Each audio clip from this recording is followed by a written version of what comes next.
You can listen to The Professional Left wherever you get your podcasts, on Netroots Radio, or at our website, proleftpod.com, where you can also contribute to this podcast. There is a PayPal button at our website, or you can mail us a letter and or contribution at P.O. Box 9133, Springfield, Illinois, 62791. This is the podcast for February 10th, 2023. It's not safe for work. Recorded live from the Cornfield Resistance, where, folks, I gotta tell you, we're fed up with all the malarkey, and that's no joke. It's The Professional Left with Driftglass and Blue Gal.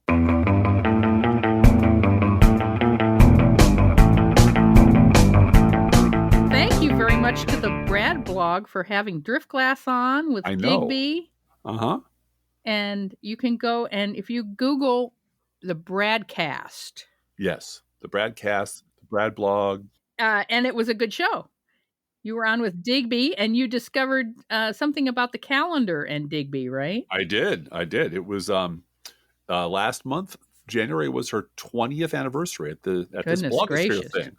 Yeah, and her first post was like, all right, time to do this thing. But, don't be surprised if I just drop it in a couple of weeks because I go back to being obscure. And that was 20 long years ago.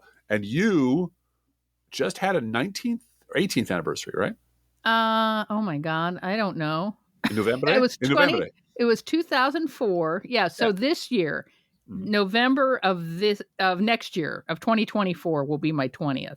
Right. So it was my 18th. Yeah. And I'm my blog turns 18 in March, I think, early March. Yep. So I had to have Digby buy me beer because I'm not old enough to buy beer. That's right. Old enough to buy beer. So that's right. We had a fine time. We did a no fair remembering stuff thing just because we all remember stuff. And it was just kind of delightful to be around people who are like, you remember when? Yes, I do. I sure do. And do you remember that? Oh, yes, I sure do. And of course, the best, I hate to say this, folks, because it's not really fair. There's no swearing because Brad is actually on terrestrial radio. He's on broadcast radio. Yeah. But some of the best show was the show after the show. Yeah. Where we just stayed on the line and hung out because it was really a lot of fun talking to these veterans who'd been around the block along with us. And, we could sort of let our hair down. Not that I have much to let, but it was fun. And I had a blast doing it. And I hope they have me back. And let's move on with our little podcast, shall we, Blue Gal? Yeah, and our little podcast and our little reactions to the State of the Union. We, by the way, I know I tweeted this, but we buy more snacks for the State of the Union than we do for the Super Bowl. Oh, my yes, by leaps and bounds. Yeah. So we were propped up in bed, eating snacks and watching the State of the Union. And Driftglass was taking notes because he knew he was going to be on the broadcast the following day. It was going to be a test. So and then Digby would have a quiz for him, And you were doing hash marks for every time he said folks. Yeah. Because if we made it a drinking game, we'd be dead. I'd be under the table by the end of the night. Folks, and fed up with the malarkey. And I got to tell you, and it was classic Biden. It really was. The speech was classic Biden. And all the reviews are in, and it was, the Republican Party wants to change the subject from that speech immediately because it was such a success.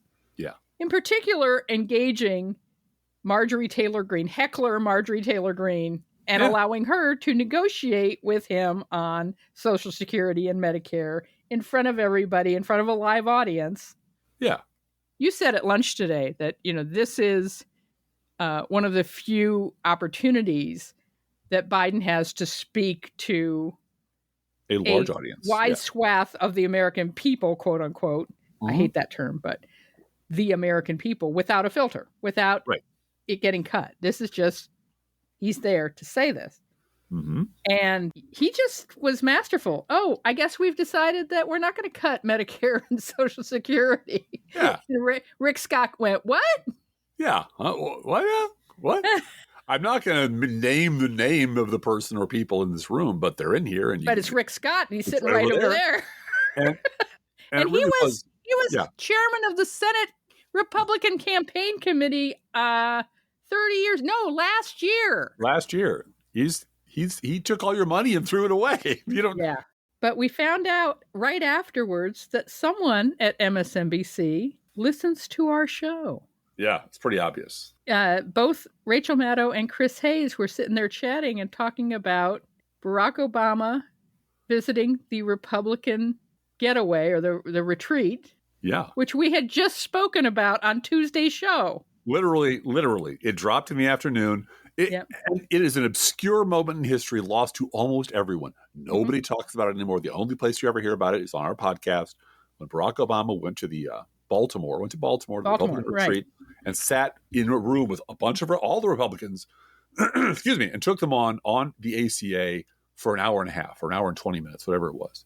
And they were like, yeah, this reminds me a lot of that. And we both said, oh my God, they listen to our podcast. They listen to our show. Someone on their staff, because there's no way in the world that little obscure reference comes out of nowhere. Right. And appears as the comparative for Joe Biden on the day we drop the Affordable Care Act, the healthcare Part 2 thing. Yeah. It was. Now, you and I both, in addition to that masterful moment of actually speaking back to Republicans and winning, you and I each had different reactions or different comparisons from history that we remembered. Yes, absolutely. And yours was Bill Clinton, right? Yeah. Well, a couple of things about Bill Clinton. Clinton got dinged a lot for his State of the Union address being long and being like small ball, small stuff, small things, which was, like, I don't know, midnight basketball or V-chips or whatever. Joe Biden's speech was full of that stuff. And it was great because it was all stuff. He was so smart. The first half of his speech was all targeted towards senior citizens. Yeah. Retirees, near retirees, people who are terrified. They might feel icky about drag shows, but they're terrified of the price of their insulin or the insulin for their spouse. And Joe Biden comes out with senior home health care. Got to take care of that. That's the thing. They want to stay in their homes. Right. Everyone who's over the age of 58 is thinking about that. Absolutely. And how their life savings will be drained by needing to go to a nursing home that they don't want to go to. They want to stay in their homes. And their drug prices are killing them, and he wants to take care of that. And these are all issues that I was listening to David Frum on a podcast somewhere out there in the ether, and he said something very, very straightforward and very smart. He said, people in this room, in this universe that I travel in might care deeply about all these culture war stuff and et cetera, but people out in the real world, I don't worry about diabetes. I don't worry about insulin. But a lot of Americans do, and that's who he's talking to. He's talking to, because he's already got my vote. He's already got your vote, but he would like to talk to the people who feel like the Democratic Party doesn't give a shit about their real problems. So he talked about union workers and streets and bridges and fair wages and taxing the rich to pay for, and by the way, if you cap drug prices, you bring the deficit down. And it was a genius thing to do. But Bill Clinton, other than being small ball Bill, in 1998, the Monica Lewinsky thing had just broken. People were talking about him resigning on the eve of his State of the Union address. And he got up and he said he didn't ask and answer his own question that I think saved his presidency or at least kept him afloat, which was, what shall we do with the budget surplus that we now have? And the answer was 4 words: save Social Security first. That was the smart move. That was a reminder. And of course, George Bush said, fuck that. I want tax cuts, and I want more tax cuts. And of course, right after that, the deficits balloon again. Republicans go back to not caring about it. But the whole idea that you concentrate like a laser on jobs and on Social Security and Medicare and things that people out in the real world where you and I live actually care about, that was the bulk of Joe Biden's speech. And the other thing was, he really believes this stuff. He really does believe the blue-collar kitchen table stuff. And he was enthusiastic and happy to talk about it. And he wanted to talk about it. And you can feel that coming off of him, that he has no guile in him. He really does care about those things. And I won't talk about manufacturing because I would spend the rest of the podcast talking about manufacturing. It would be a 3-hour podcast, which would be fun. And it would be fun. Sometime you'll have opportunities to do that with other podcasters. Yeah, I'll do that with House so that your wife doesn't have to edit the show. Yes. My comparison of this week's State of the Union goes back to actually Joe Biden from 2012 debating with Paul Ryan about Social Security and Medicare. Uh-huh. And here's Paul Ryan wanting to give seniors a $15,000 voucher to go out and buy health insurance. Uh-huh. And Joe Biden just looks at the camera and says, hey, seniors. And it's such a sweet spot for him to be talking to seniors about Social Security and Medicare and saying, come on, man, you know who created these programs? You know which party created these programs? And he just cuts right through the malarkey, you know? Yeah.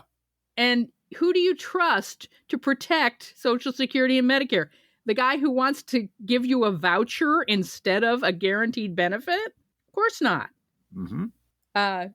Wipe the floor with Paul Ryan. Yeah. And because not only because Joe Biden knew what the Democratic Party's reputation was on Social Security and Medicare, everybody knew what Paul Ryan's plan. His plan. What his plan was, what his reputation was, you know, the zombie-eyed granny starver. Right. And Biden did the whole thing while he was smiling. Yeah. Yeah. Well, cheerfully saying, come on. Laugh it off. Yeah. Come on. You can't take this clown seriously. You know, he didn't say Ronald Reagan, but, you know, like, remember Ronald Reagan said Medicare was the first step on the road to communism? You know, these people have been after your benefits your entire adult life. And Biden has been in the Senate all that time, or virtually all that time. Yeah. And so he's been there a very long time. He knows all these people. And I forget where I heard this, but he was Joe the deal maker, right? Cutting deals during Political the speech. Deal makers, right? Yeah. You know, he's like baiting the Republicans to stand up and start screaming, how dare you suggest we're going to take Social Security and Medicare away? All right, we have a deal, right? We're good, right? Let's go. Boom, let's go. Let's move on. And it was genius. Yeah, but his sincerity and his clear joy, is the pleasure he takes in talking about these things really came through, and that really worked in his favor. And he didn't look like it. And thanking and congratulating Kevin McCarthy on being speaker. Right. And then turning and saying the greatest speaker in the history of the country is Nancy Pelosi. Think about Nancy. Good job. Way to go, Nancy. And that he didn't want to ruin his guy's reputation, but he looked forward to working with him. Yeah. I look forward to working with you, Kevin. Yeah. Well, and his other secret weapon was Kevin McCarthy. Yeah. Oh, yeah. Who sat behind him looking like he was sitting on a rotten turnip. Yep. Whole, just this kind of sour, dumb. And the thing we noticed was that the Marjorie Taylor Greene faction of the party was working McCarthy like a dressage horse. Mm-hmm. You know, Kevin McCarthy didn't stand until he got the signal from Marjorie that it was okay to stand. Yeah. He was hesitant. And then when they finally stood up, he stood up. But they were sitting on their hands for, you know, Americans and democracy and veterans. They were just looking like, God damn, these people are awful. Whiny, petty, bitchy, racist scumbags who just can't get it, who can't stand up and applaud democracy. Yep. And Kevin McCarthy was just sitting back there just looking like, I'd rather be anyplace else. I hate this. I hate my job. I'm so bored. And everyone on the left was screaming and jumping up and down and applauding. And it was just the worst night for Kevin McCarthy. Because I think this is, you just watched the end of his speakership. Well, he just failed. He failed completely this week. Yeah. And the other thing is watching Marjorie Taylor Greene in her fancy post-divorce coat screaming her head off, and Lauren Boebert sitting on her hands and scowling at everything that was being said. That is the difference between their midterm election. Yeah. Marjorie Taylor Greene handily winning her Georgia district and Lauren Boebert barely squeaking out a victory in a recount. Yep. And so she can't make a complete spectacle of herself, because if she does, that increases opposition to her in her district. And that's that. I mean, she's got a really tough race ahead of her in 2024. I think she's going to lose. I think you're right. Because they know she can be. They know she can be beaten now. We got to talk about Joe Scarborough. Yeah, it's the law. I don't want to, but it is the law. Well, he's been laughing at his quote-unquote former party this week. I really do think that there is a plant inside the RNC. And it is a Democrat that was planted in there somewhere in like 2013, 2014, with the sole purpose of making Republicans the dumbest political party that's ever existed. Like, Biden didn't even have to give a good speech last night. The Republicans, time and again, just Help make it amazing. Boom. Set up one jam after another. It's the plant who wrote the RNC memo that said we need to lean into election denialism. And cray. Even after the midterms. Bring a balloon. Yeah, I mean. Had a Democrat plant in the Republican Party in, say, 2013, 2014 to destroy Republicans. It's like, are you talking about Donald Trump? Who are you talking about? It was me, Blue Cow. And the idea that it has to be the Democrats' fault that your party is, your former party, is failing. Well, that's always the case, right? I mean, it's always the case. It's always, if you listen to enough Never Trumpers, and I do, they will always get around to saying, and the liberals have a responsibility here too. Liberals, blah, blah, blah. The liberals the liberals made racists feel uncomfortable. Liberals cried wolf. Liberals did this and that. And, because what do you do if you're them? Because you've spent 30 years of your life being part of that fascist party, and until they ran you out or until your gag reflex kicked in. But you can't be a Democrat because icky socialist Democrats are what you've been hating and slandering your entire life. You've run on them. You hate them. Your whole brand was bagging on people like you and I. So there's no place left for people like Scarborough to go, but in the middle, both sides, independent. And every time they do that, they sound stupid. And they really sound like, look, I don't have any principles, but I can't be a Democrat, and the Republicans won't have me anymore. So I'm going to make a virtue out of bagging on both sides and finding a reason to blame Democrats. And you can find that I was thinking back 18 years ago, my first couple of posts were all about both sides do it. Mm-hmm, and it's just such a consistent, it is, and we haven't said this in a long time, but I want to repeat it for the record. The biggest lie in American politics, the biggest lie in the media, the most toxic lie we have is the both sides do it lie. And anyone who's participating in the both sides do it lie, whether you like them or not, whether they're an ally or not, they're the ones causing the problem because they're giving safe harbor to terrible people who should in fact be held accountable for their lives. But if they can get away with saying, well, it's not me, it's the extremes on both sides, we're never going to be rid of this nonsense. So we're going to talk about this a little later in the show, but have you noticed that the American mainstream media will not say Republicans overturned Roe v. Wade? Oh, yeah. No. They will not say that. So let's talk about the Republican response. Yes. Yeah.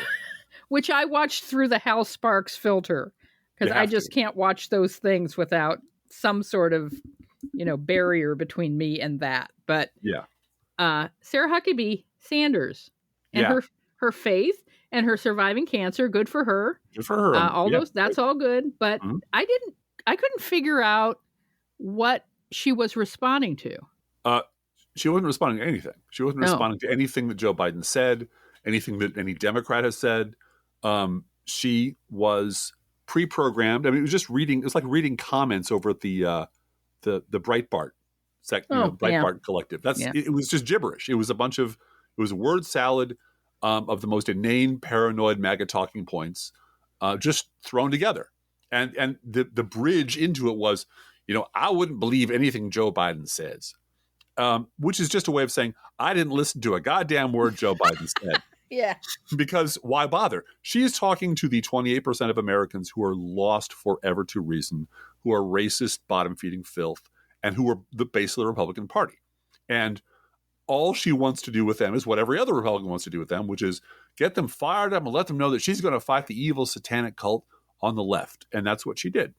It was embarrassing. It made me long for the glory days of Bobby Jindal coming out and giving his big, strong man, chest-beating performance, or Marco Rubio pausing every few seconds to take a little tiny bottle of water and take a little sip because he was very dehydrated. Like, that seems like, the height of bipartisan diplomacy. And no, Sarah Huckabee was out there doing what she does. And a couple of quotes that you probably have already heard by now, but she was saying things like, quote, "We are under attack in a left-wing culture war that we didn't start and never wanted to fight," which is not just bullshit. It's 180 degrees opposite from the truth. The only thing these people have is fear of drag shows and CRT and gas stoves and Barack Obama's birth certificate and Vince Foster and Pizzagate and Benghazi. That's all these fuckers have. So they have invented a culture war out of whole cloth, and this is all they know. This is all their people know. These are the if you've seen any of the Marvel movies, The Winter Soldier, These are the code words from the Russian book that triggers them into becoming killing machines.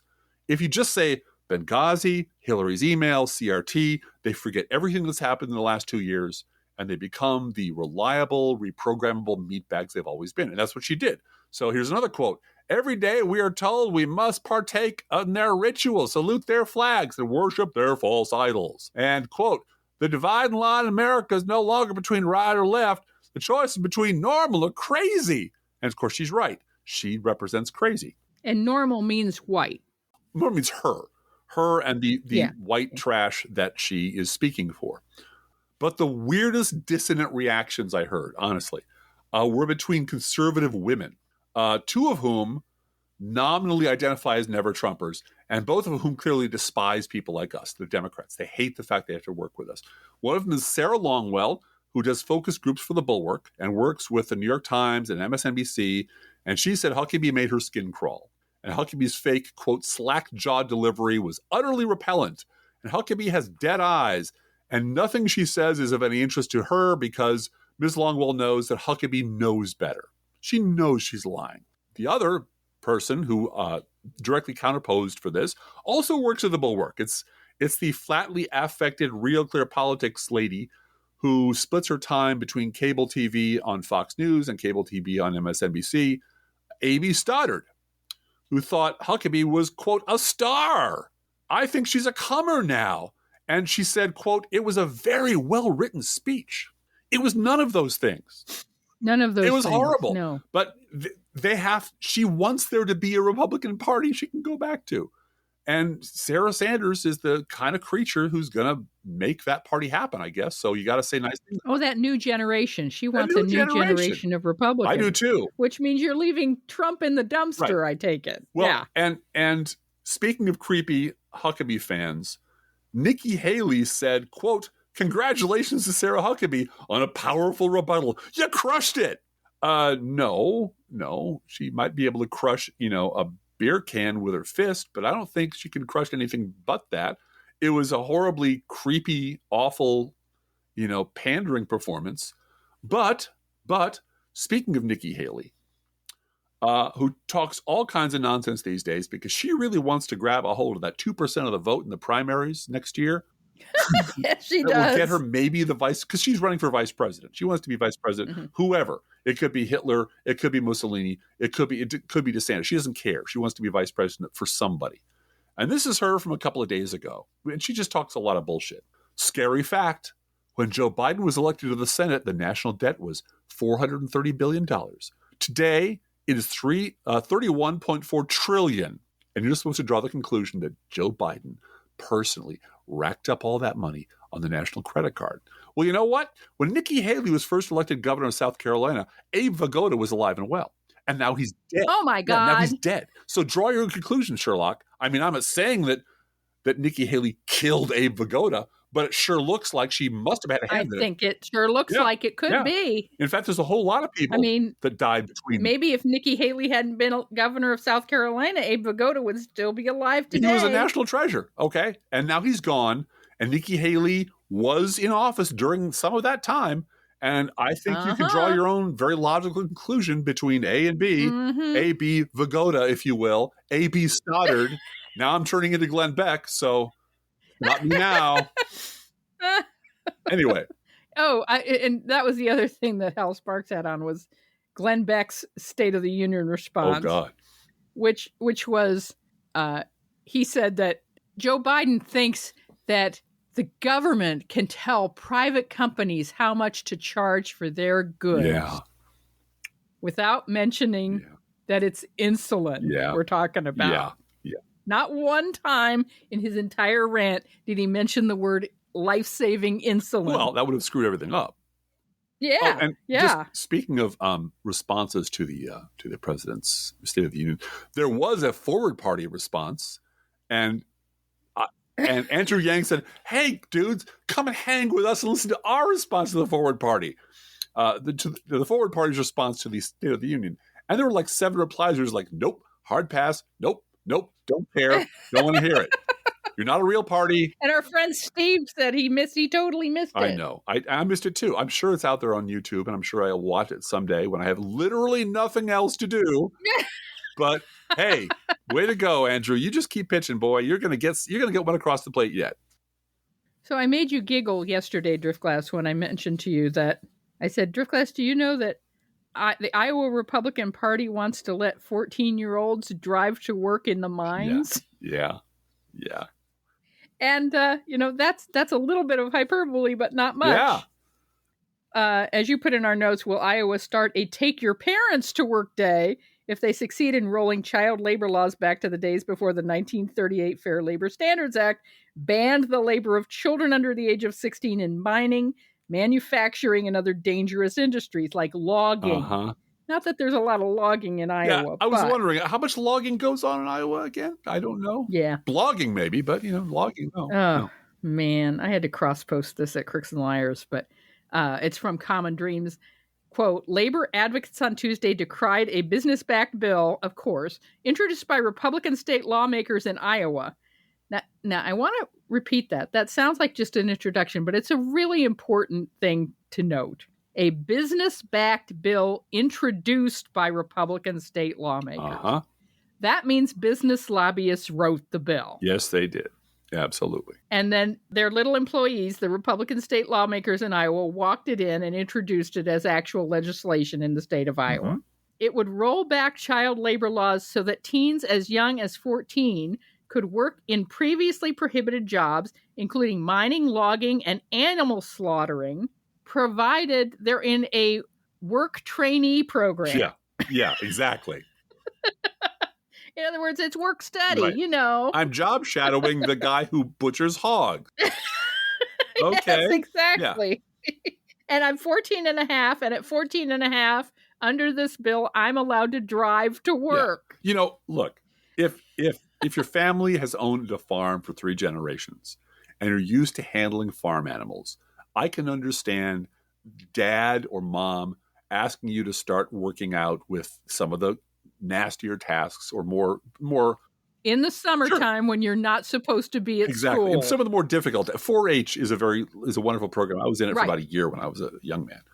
But that's not this. This is we need child labor to do shitty work. We need labor. Yeah. We need workers. Yep. Yes, we're desperate for workers. Well, and so our industries need workers. We're not going to get immigrants to come into Iowa to do this work because we don't want immigrants. No.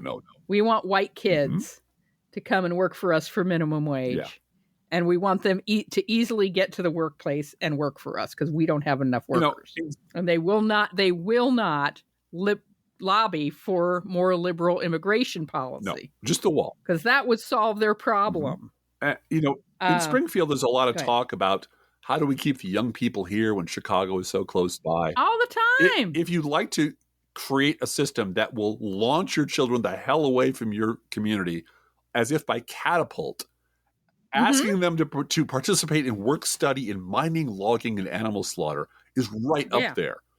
No, Mom. If you want them to stay, invite immigrants into your community who open restaurants that are cool to hang out in. Exactly. Have music at night in your community. One Springfield, Illinois mayor said, "We got to turn off the summer fest at 9:30. People got to sleep." I was at a meeting this morning at 7 a.m.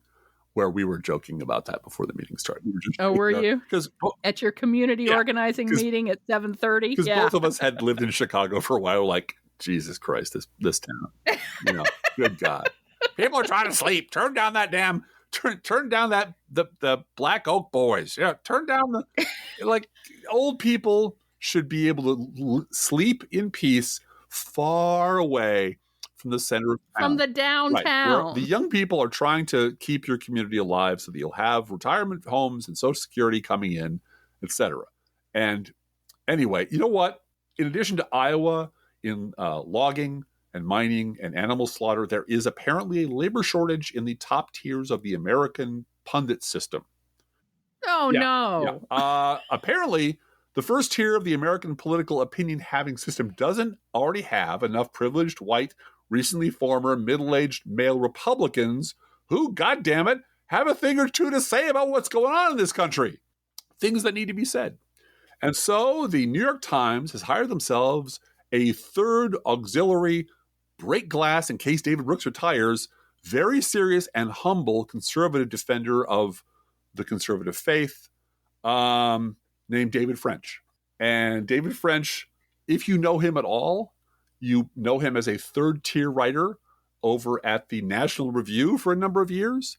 And you know him as the completely obscure weirdo that Bill Kristol pulled out of obscurity to run for president in 2016 because he didn't want to vote for Hillary Clinton. Or Donald Trump. Yeah, that guy. Yeah. And Mr. French had some very rustic views about the roles of women and gay marriage. And he's very, very conservative and very, very religious and very, very religiously conservative. But he polished up his resume just enough so the New York Times hired him as, the guy to sit between David Brooks and Bret Stephens, apparently, on the panels. And in his inaugural column, Mr. French borrowed the same algorithm that Brooks has been using for years to crank out his weekly Both Sides Do It claptrap at the Times, and cranked himself out a big old steaming loaf of Both Sides Do It for his own. And that's the state of punditry in America. The top tier of American journalism keeps hiring the same crusty, old conservative weirdos to tell the same fucking fairy tales that the owners of the Times and the wealthy people who live and die by the Times at the Upper East Side and the Upper West Side want to hear. And that's but apparently there's nobody else out there they can find. So they had to resort to David French. So God bless him. David French. Yep. On the massive disconnect between what Biden has actually accomplished, expanding healthcare, adding a record number of jobs, launching infrastructure renewal, boosting American manufacturing, getting out of Afghanistan, etc.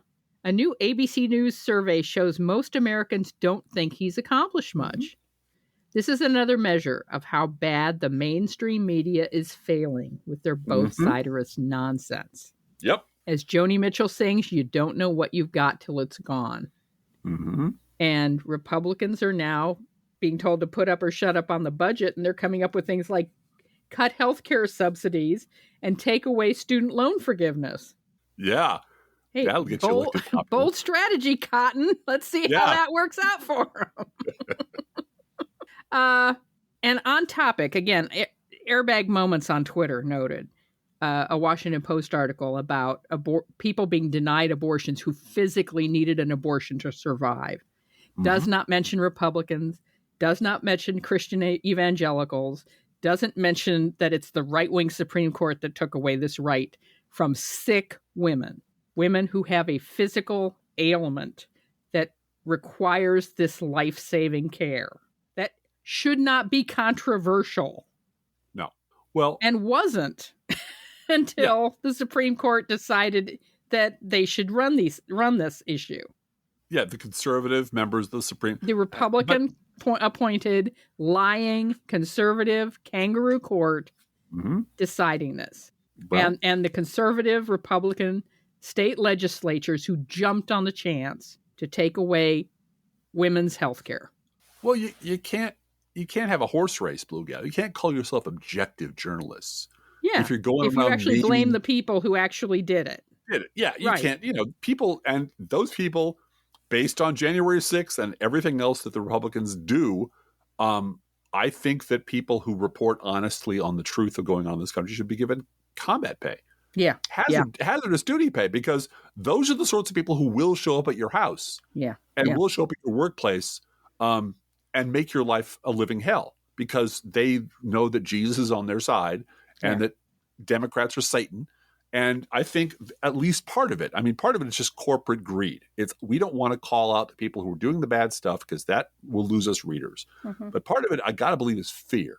They're just these people who live relatively comfortable, privileged lives do not want to risk a mob showing up at their door, dragging them into the street and making them eat paste, because that's just something they don't want to talk about or touch. So that's all happening over there. So we don't need to worry about it because it's all over there. And one day, eventually the mob comes for you if you don't stop the mob now.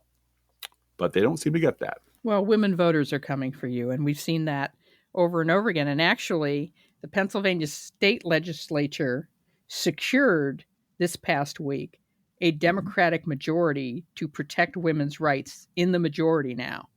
And the votes of the 3 state reps in Pittsburgh, the turnout was higher and the margins were wider than the Biden election in 2020. Wow. Not tired of winning, Driftglass. Not tired of winning. Getting kind of used to it, getting kind of like it. You know, we have been in sort of this crouch of when is the next punch coming and where will it hit us? For a long time.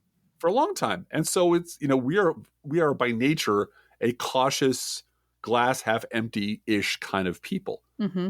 But, I got to say, having someone who is a happy warrior delivering a speech about the glories of manufacturing and unions and middle-class stuff to a hall that's half howler monkey lunatics. Yeah. Who are making him look like a genius, and half Democrats who are like, yes, let's talk more about this stuff. You and I, when he said committing to buying American products. Oh yeah. Through government contracts. Yeah. You and I just went, whoa. All right, man. Again, don't veer me off into the manufacturing discussion, but way to go. Don't make Driftglass too happy. Yeah, no, that would... The Irish can't wash off, folks. No, these lines on my face, I earned every one of them. Don't make me smile them away, okay? Driftglass, I hate to tell you this, but groomer wars have broken out between the House of Trump and the House of DeSantis. Oh, no. Whatever shall we do, Blue Gal? Well, apparently, according to each other, the other one is a groomer of teen girls. Let them fight. Let them fight. I am. Yeah. And as you said, the summer's going to be lit. It's going to be lit. Oh, yeah. Yeah. Well, and that's why I think Trump hasn't talked about Nikki Haley. Yeah. Because a dog doesn't talk about the flea. Yeah.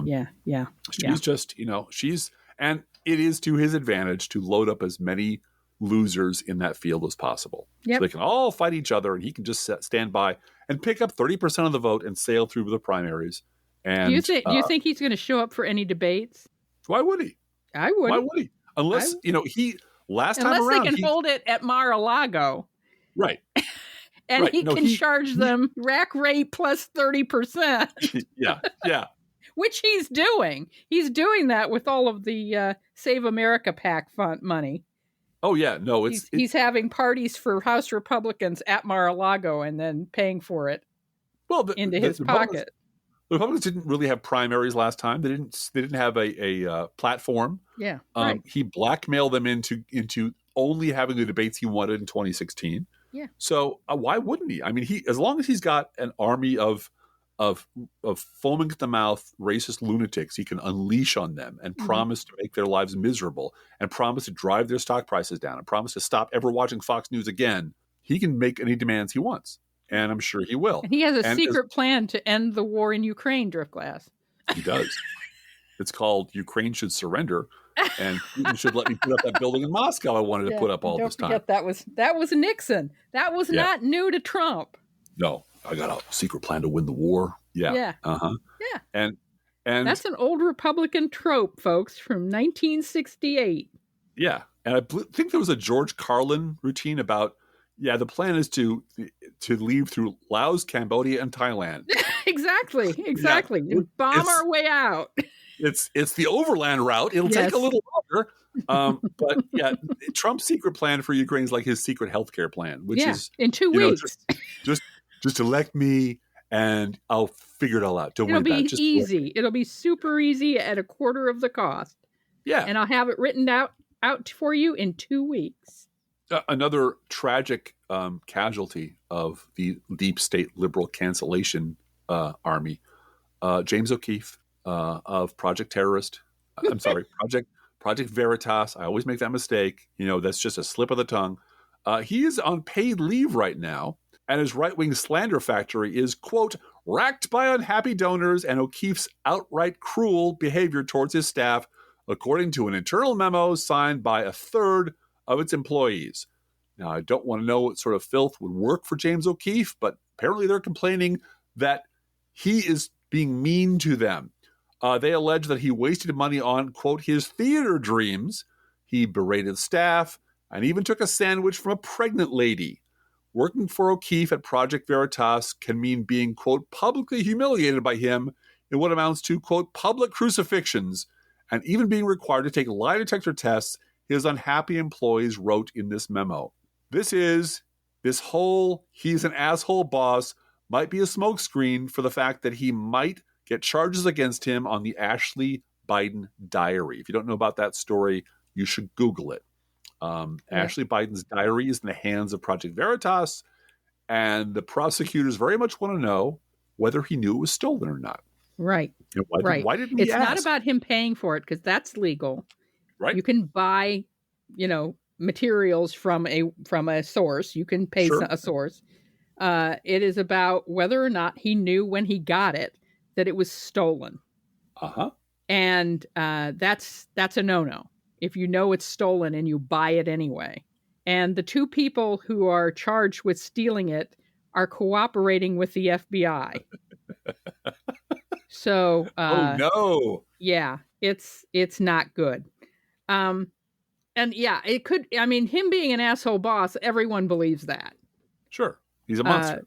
The question is this them distancing themselves? And I don't think you're really distancing yourself from somebody if you're giving them paid leave. But he's in trouble. Let's put it that way. Yeah. And it couldn't happen to a bigger asshole. No, couldn't happen to a nicer guy. Yeah. Hey, Driftglass, let's do a news roundup. Sure. The Hill magazine reports that Never Trumper's great white hope, Larry Hogan, says he will support Trump if he's the nominee. On CNN, Chris Sununu, the Never Trumper's emergency backup great white hope, said that he would support Donald Trump if he was the GOP nominee. And he says that he was just joking, telling a little joke when he called Donald Trump fucking crazy. That was just a little joke. Just a little joke. We Sununus are famous for our sense of humor.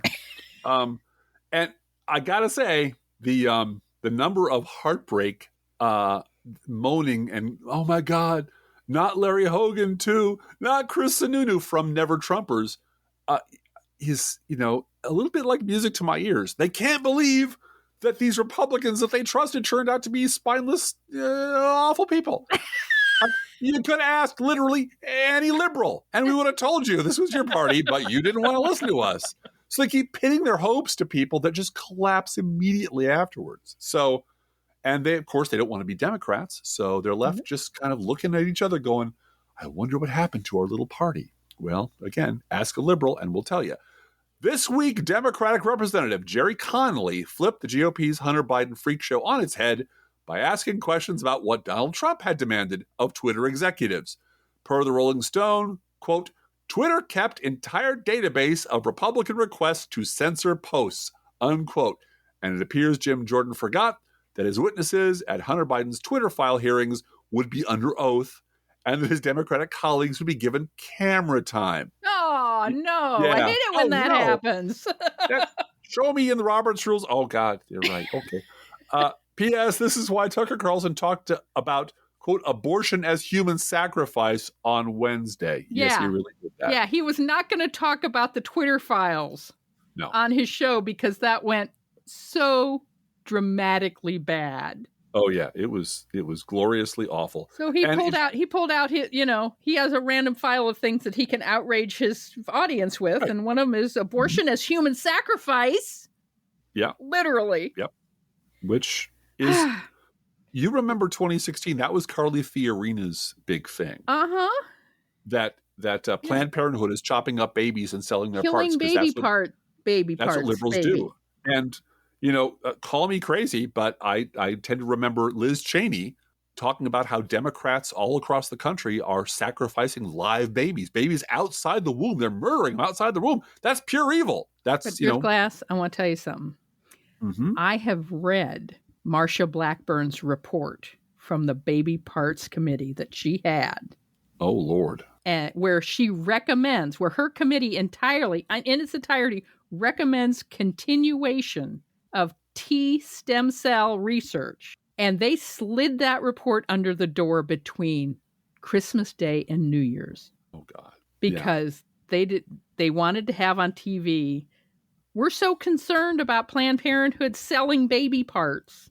Right. When no one was selling anything, and it was tissue that was transferred legally to research facilities to find treatments for Alzheimer's. Yeah. And Nancy Reagan begged them to continue the research into Alzheimer's using these cells. And so, she did a full report that said, yeah, we think this research should continue. And it was simply to launch her Senate campaign. That's all it was. Mm-hmm. And I still think she's the stupidest person in Congress. And I still think everything that she says or reports or puts out there is coming out of Kevin McCarthy's staff, even though she's a senator now. Because she's Marsha Blackburn is an idiot. Okay. Do you think stem cell research will ever cure what Marsha Blackburn has? No. That hair problem and that brain problem. And that brain problem. Yeah. Nope. Louisiana mega bottom feeder / Congressman Clay Higgins at the Twitter hearings. He told the former Twitter employees who were there willingly to testify under oath about all the Twitter stuff, you're going to get arrested because you're the ones that rigged the 2020 election. Yeah, it was. They were there voluntarily responding to. They responded to a subpoena, but they were there. They did respond. Unlike Jim Jordan, they actually responded to a congressional subpoena. Yeah, well, there's a long discussion that's been going on for years about, but if Democrats did this, but if Republicans did this, which I think is now just part of the background noise for every conversation. Yes, it is. Yes, it's just, they're all hypocrites, they're all liars, and a lot of them are racist, and that's just who they are, and that's what we have to deal with. It still was hysterical to watch Clay Higgins threaten arrest. Yeah. Well, that's what he wanted to do. He wanted a clip to be on Newsmax. That's all he wanted. By the way, here's a sentence that you only get if you watch Newsmax, like I do every now and then. The sentence is as follows: Alphonse D'Amato, Newsmax analyst. I looked over my shoulder, half an hour ago, and wondered what that dried apple in a weird 3-piece pinstripe. Oh my God, that's Alphonse D'Amato. And under it, and he's being paid by Newsmax to talk. He's a Newsmax analyst, and he's sitting there twitching and flipping and turning his hearing aid up and down and smiling. And I didn't hear what he said because I don't care what he said. But yeah, Alphonse D'Amato is a Newsmax analyst. Man. So he's got a job. And you know why? You know who we should thank for that? Joe Biden. Joe Biden. Because he has driven the U.S. unemployment rate so low, it fell to a 53-year low at 3.4%. Employers added 517,000 jobs in January, which is way higher than the 187,000 job estimates that preceded the actual announcement. More jobs have been created in the 2 years of the Biden administration than in the last 3 Republican administrations combined. You know what comes with every job, Driftglass? Tax revenue. Yeah. And dignity. Dignity and tax revenue. Yes. Yeah, you have a job. U.S. District Judge Colleen Collar-Cudley suggested that the federal right to abortion might be protected by the Constitution's 13th Amendment, which bans involuntary servitude. The FBI arrested 2 people and charged them with conspiracy to attack the electrical substations around Baltimore and completely destroy the city. Sarah Clendaniel and Brandon Russell plan to use firearms to, quote, inflict maximum harm on the power grid, according to the FBI. The plot was reportedly driven by ethnically or racially motivated extremist beliefs. Russell is the founder of the neo-Nazi group Atomwaffen. So he's a Nazi just like kind of Mary Miller Nazi lady from Illinois. Yeah. He's not an Illinois Nazi, but all Nazis are Nazis, I don't confine my hatred only to Illinois Nazis. No, I don't either. I have a problem with all Nazis, yes. Yeah. And those who accommodate them. Some Supreme Court justices often use personal email accounts for work. What? No, that can't be true. That can't be true. Court employees reportedly said they were nervous about confronting the justices about using secure servers to transmit sensitive information. Despite the court calling the leak of a draft opinion reversing Roe v. Wade a, quote, grave assault on the court's legitimacy, 3 former court employees said that burn bags meant to ensure the safe destruction of sensitive materials were often left open and attended in hallways. And Alito's porn would just spill out on the floor all over the place, leaving it to lesser folks to clean it up and burn it later. 67% of Americans expect inflation to rise over the next 6 months. 48% predict the market will fall. 41% predict unemployment will rise. And 43% say gross domestic product will fall. Also, I did the math on this. 0.0047% of Americans are actual economists, but griping makes you look so smart. And the minute a Democrat puts a hand on the Bible, for some people, the economy goes into a tailspin, Driftglass. Sure. And deficits suddenly appear out of nowhere. Hannity says so. Mm-hmm. We have urgent breaking Chinese spy balloon news.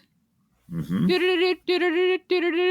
There is no more urgent breaking Chinese spy balloon news, and there is no more Chinese spy balloon, except reporter Manu Raju asked Speaker Kevin McCarthy if he's okay with George Santos attending tomorrow's, I'm going to say this slowly now, classified briefing on China. And McCarthy said, yeah, I'm comfortable with that. Sure, cool. George is great. He's my buddy. This is the hearing that Arizona Republican Andy Biggs didn't attend because he had to go on Fox's Outnumbered to talk about the Chinese spy balloon. We had a hat tip Liz Power at Media Matters for this clip. Harris Faulkner said, Congressman Biggs, you were briefed on the China spy flight this morning. I know that some of it is classified. You can't share it all, but what can you tell us? And Andy Biggs said, well, I didn't go to that classified briefing because I was going to be on with you. God. But here's what I can tell you. And someone at Hullabaloo, Tom at Hullabaloo said, we're paying Republican influencers, not lawmakers. Yeah. That's literally all they are. It's more important for them to be on camera on conservative outlets than it is to actually do the job of being a congressperson. 100%. And this story comes to us from NPR. Yale University honors the work of a 9-year-old black girl whose neighbor reported her to the police. 9-year-old Bobby Wilson may be in the 4th grade, but last month, the Yale School of Public Health held a ceremony honoring the budding scientist's recent work. The university entered Bobby's collection of 27 spotted lanternflies, an extremely invasive species that's harmful to trees and other plants, into the Peabody Museum of Natural History database. Bobby was also presented with the title of, quote, donor scientist during a January 20th ceremony. Quote, we wanted to show her bravery and how inspiring she is, and we just want to make sure she continues to feel honored and loved by the Yale community. Igiona Opera, an assistant professor at the university, said in the statement, the accolades come just 3 months after Bobby, who is black, made headlines when former Caldwell City Council member Gordon Lawshe, who is white, called local police on the girl. She was collecting spotted lanternfly specimens. Her neighbor became frightened and called the cops. And we have more local news carried over from last week when we ran out of time. To answer the question, who the hell is Sarah Huckabee talking to? Let me explain some facts about life here in Trump country. Most communities of any size have giveaway papers. You've probably seen them. They're usually weekly, sometimes monthly. There's a penny saver, or there's real estate circulars. Maybe an alternate news outlet like the Reader in Chicago, or here in Springfield, we have the Illinois Times. You find them near the exits of hardware stores or grocery stores. Basically, any place people are coming and going, you'll find them. For example, in Springfield, you can find the Times on Thursday, neatly stacked inside the Chase Bank ATM kiosk on Wabash Avenue. However, if you don't live in Trump country like we do, you probably are unfamiliar with a monthly giveaway paper called Gun News, which is not about gun safety or sensible gun control. It's published by Guns Save Life Incorporated, and it's all about how gun-grabbing liberals are coming for your assault weapons and bazookas and how to stop them. The one I'm holding now is for February of 2023, Volume 30, Number 2, meaning this hysterical rag has been in continuous publication for 30 years. So what was going on in 1993 that triggered the freak out of gun nuts and prompted the creation of outfits like publishers of Gun News? Well, here's a clue. After months of debate, in November of 1993, a substantially watered-down version of the originally proposed assault weapons ban was finally passed by the U.S. Senate. In May of 1994, infamous gun-grabbing liberals like Gerald Ford and Ronald Reagan wrote to the U.S. House of Representatives in supporting the ban, ban of, quote, semi-automatic assault guns, unquote.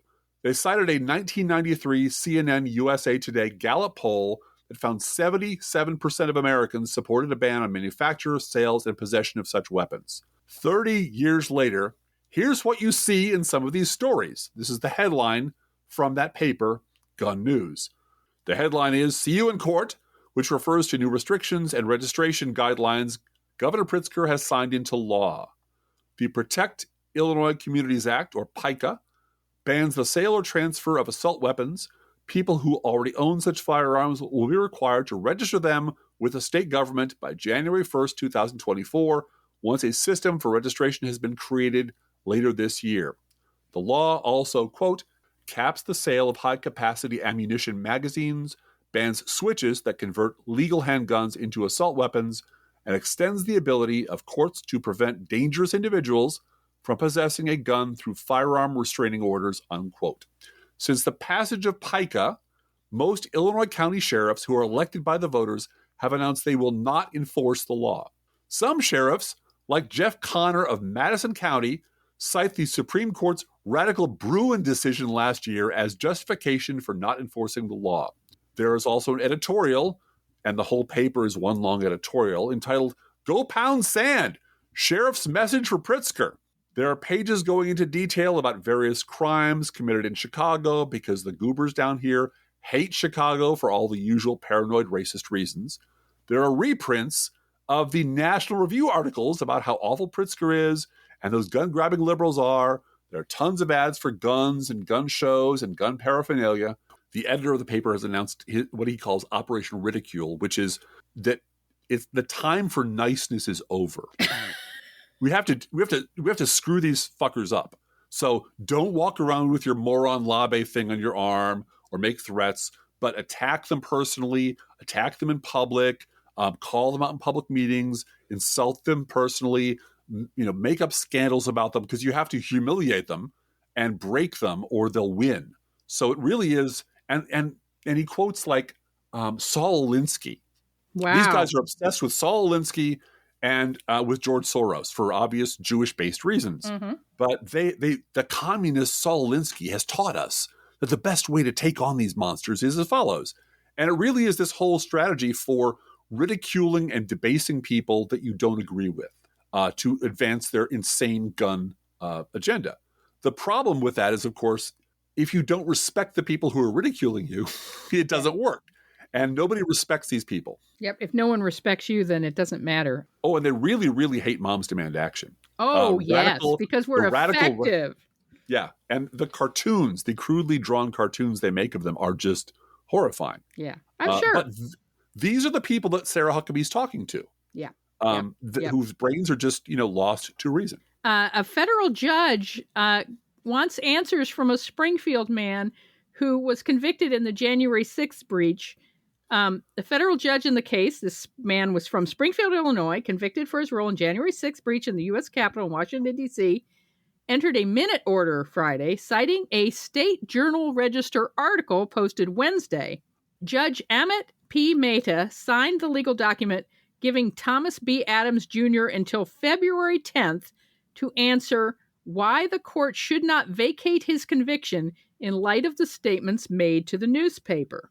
Adams, 41, was found guilty and convicted Tuesday at a stipulated bench trial in Washington of obstructing a federal proceeding and aiding and abetting others in committing obstruction of a federal proceeding, both felonies, and remaining in a restricted building or grounds, a misdemeanor. But he wasn't charged with anything greater than that. Mm-hmm. Then, outside his home on Wednesday, Adams, who was out on his own recognizance, told the local newspaper, the Springfield Journal Register, "I wouldn't change anything I did," in reference to his part in the breach. "I didn't do anything. I still, to this day, even though I had to admit guilt in the stipulation of charges, I don't feel like I did what the charge said I did." And so now the judge wants to talk to him again. Yeah. And it's like he thought he was in another country. Ha! The federal government can't reach me in Illinois. Ha! Or the trial's over. Now I can shoot off my mouth. Yeah. I got away with it. I told the judge what he wanted to hear, but really I wouldn't change anything. It was great. I was and a it's hero. in the local paper, and the judge got a copy of. Judges can't get a copy of the local newspaper. He's in Washington, D.C. No. Again, every day I thank God these people are as stupid as they are. Yep. Yeah, but that's a Springfield man, Blue Gal. That's a local person who I'm sure thinks Sarah Huckabee a genius and voted for Donald Trump and is looking forward to the next group of Sangamon County Republicans bringing I don't know what lunatic to the town to. And maybe he reads Gun News. You don't know. Maybe he does. Maybe he writes for Gun News. I don't know. But, you don't really understand these things in your bones unless you live here and you interact with these sorts of things every day. You can be as thoughtful and caring and interested as you want, but if you're a member of the coastal media, you just don't understand.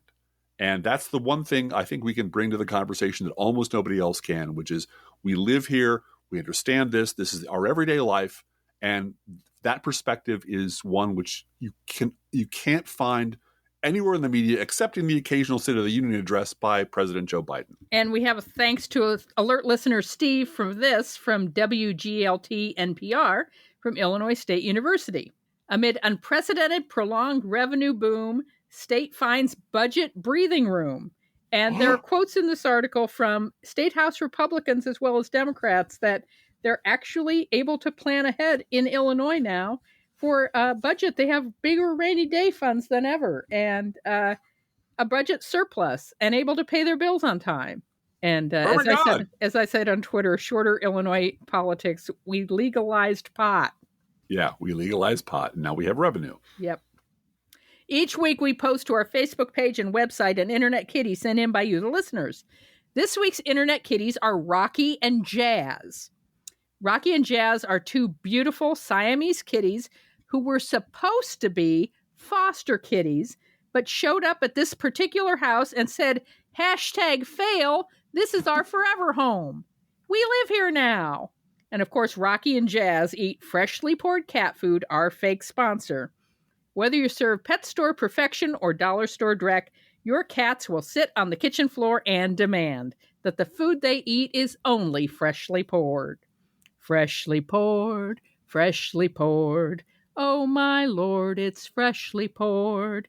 And you can visit Rocky and Jazz. It's not a foster fail. It's a forever home success at our Facebook page and website.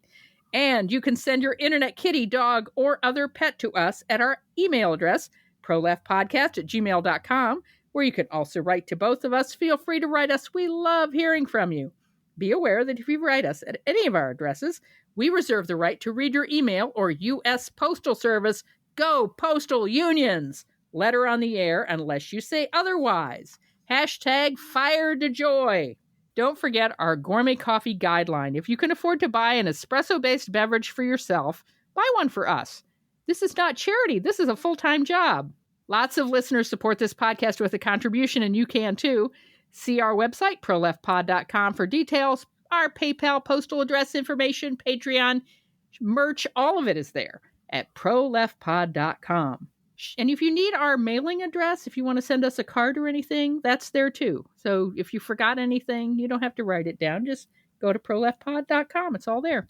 It's right there. It's right in front of you. Please share our show on social media. And if you love this podcast, please get someone else to listen to. And thank you for doing that. Hey, Drift Class, how are the Internet Kitties doing this week? Blue Gal, the Internet Kitties will see you at the Biden infrastructure groundbreaking. Fuck, man. Thank you, guys. Let's think about living. Think about living. Let's think about loving. Think about loving. Let's think about the hooping and the hopping and the popping and the lovey-dovey. Let's forget about the wine and the crying, the shooting and the dying, and the fellow with the switchblade knife. Let's think about living. Let's think about life. The Professional Left podcast is recorded under a Creative Commons license. Copyright 2023 DGBG Productions.